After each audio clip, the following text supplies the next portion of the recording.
Hi. Many people never encounter a service dog team, or if they do, it's not often. So, unfortunately, a lot of people aren't taught service dog etiquette, and that's okay. But here's some helpful pointers for what to do when you do encounter a service dog team. One of the most important things is to not pet the dog.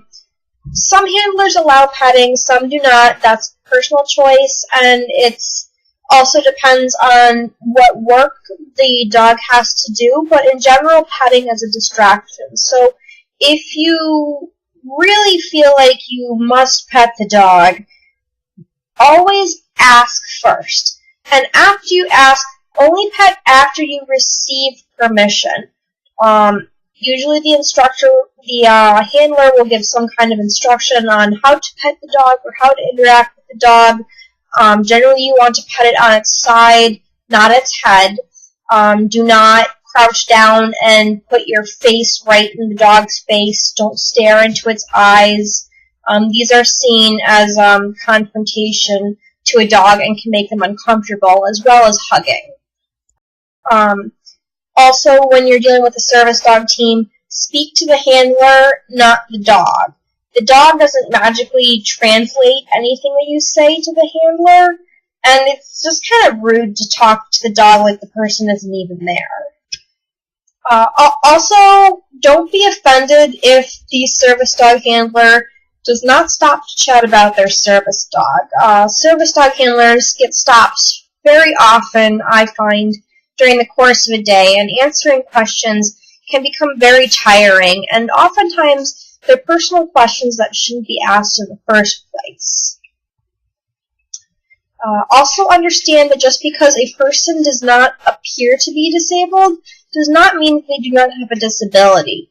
Most people associate service dogs with guiding the blind, and it can become incredibly annoying for a service dog handler to have people come up in the course of the day and say, well, you don't look sick, or you don't look blind, or what's wrong with you?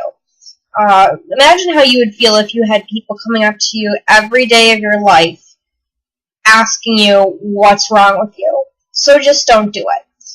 And understand that there's many invisible disabilities that service dogs assist with, such as seizure disorders, autism, psychiatric disorders, diabetes, traumatic brain injuries. There's many hidden disabilities that won't be outwardly apparent that the dog can assist with. In addition to not touching the dog, don't touch the dog's equipment. Don't touch the harness or anything that may be attached to the dog. Really think of the dog as an extension of the person. Also, never grab a service dog's leash from a handler. It makes handlers extremely uncomfortable for someone to be trying to separate them from their service dog. You may offer assistance if you think that the handler may need it in some instances, but if the handler declines, do not insist. Another thing, don't point to the handler. Even to your children, don't be pointing at the handler. I think most of our parents taught us that it's rude to point to somebody, and a service dog is medical equipment. You wouldn't be pointing at someone in a wheelchair, so don't point out a person with a service dog or their service dog. Gasps and stares may make a handler very uncomfortable. We understand that some people are afraid of dogs, but screaming in our ear when you see us come around the corner is really not necessary. It makes us extremely uncomfortable. If you don't like the dog, you can move to the other side of the room. And service dog handlers will generally try to be accommodating, but screaming at the handler or otherwise acting aggressively is not appreciated. Really the most polite thing you can do is ignore the dog completely and pretend it's not even there. The biggest compliment most service dog handlers can receive is, oh, I didn't even know there was a dog in the room. When you have a service dog, that's a constant reminder that you have a disability. And it's, the fact of it is that you're tied to a leash too. Also, don't ask the dog's name. A lot of handlers won't give out the dog's name because many people inevitably begin calling to the dog by their name. And you don't want to talk to the dog. You don't want to use baby talk. Don't address the dog in any way. Don't make kissing sounds. Don't make barking sounds. I know these are things that seem like they should be obvious, but to some people they apparently aren't. Don't be throwing, balls and trying to get the dog to fetch items. Also, do not ask the handler to demonstrate a task. A lot of the tasks that a service dog does are very dependent on the person's disability. And asking someone to simulate a medical emergency is an extremely poor taste. On that line of thought, you also don't want to ask the person about their disability. That is between them and their doctor. Some people are willing to talk about it, but it's a really personal question.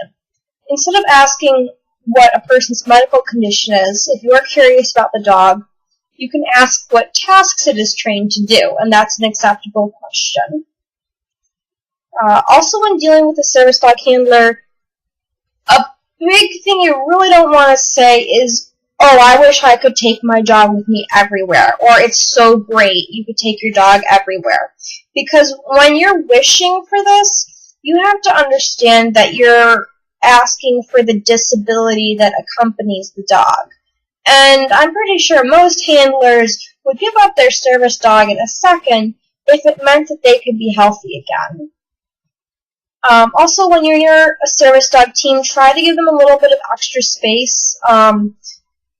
Some teams, especially with larger dogs, need a little bit more room to maneuver, and tight spaces can sometimes be difficult to navigate through.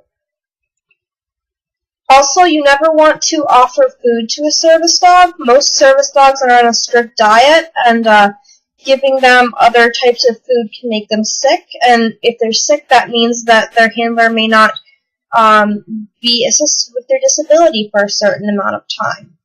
Another thing that seems like it should be obvious but isn't is don't take pictures without permission. It's extremely creepy for me to go through the mall and have 4 or 5 people following me, taking their cell phone out, and I can see it. I'm not blind. I can see it stealthily placed, by your hip, or even just in your front of your face, and I can hear that little shutter sound going.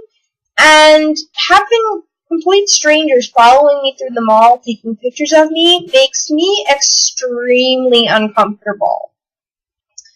So, there's 2 basic rules. If you wouldn't do it to someone in a wheelchair, don't do it to a service dog handler. And if you wouldn't do it to somebody else's child, don't do it to a service dog.